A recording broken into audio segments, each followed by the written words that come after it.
Bye bye bye bye bye బాయ్లోనే. ఇది మా పూజా మందిరం అన్నమాట. ఇది నేను పూజించే పూజా మందిరం. చూడు ఎంత బాగా కట్టానో. ఇదంతా మన సొంత ప్రయత్నమే. ఈ విధంగా అయితే ఫోటో నీట్గా పెట్టుకున్నాను. ఇదైతే ఇలాగ గుళ్ళకి కట్టుకున్నాను అనమాట. లోపల అయితే విగ్రహాలు ఉంటాయి, చిన్న చిన్న విగ్రహాలు ఉంటాయి. అదిగో అక్కడ కనబడుతుందా శివాలయం, అగో లింగం. ఇది లింగం అనమాట. ఇక్కడ కనిపిస్తుందా నిమ్మకాయ పక్కనే, అది లింగం.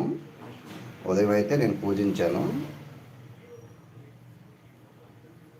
ఈ చివరున్నది వినాయకుడు అనమాట. ఈ మధ్యలో ఉన్నది దుర్గాదేవి విగ్రహం. ఈ మధ్యలో ఉన్నది వెంకటేశ్వర స్వామి విగ్రహం, దుర్గాదేవి, సాయిబాబా. ఇవన్నీ చిన్న చిన్న విగ్రహాలు అనమాట. ఈ మధ్యలో ఉన్నది కదా, ఇక్కడ కనిపిస్తుంది కదా, ఇదిగో నేను చేయి పెట్టింది లింగం అన్నమాట. అది లింగం, శివలింగం అన్నమాట. ఆ లింగంలోని నేను ఉదయం అయితే పూజ చేశాను. తెల్ల జిల్లేడు, మారేడు, పారిజాతం పువ్వులు, తర్వాత గొబ్బె పువ్వులు పెట్టాను అన్నమాట.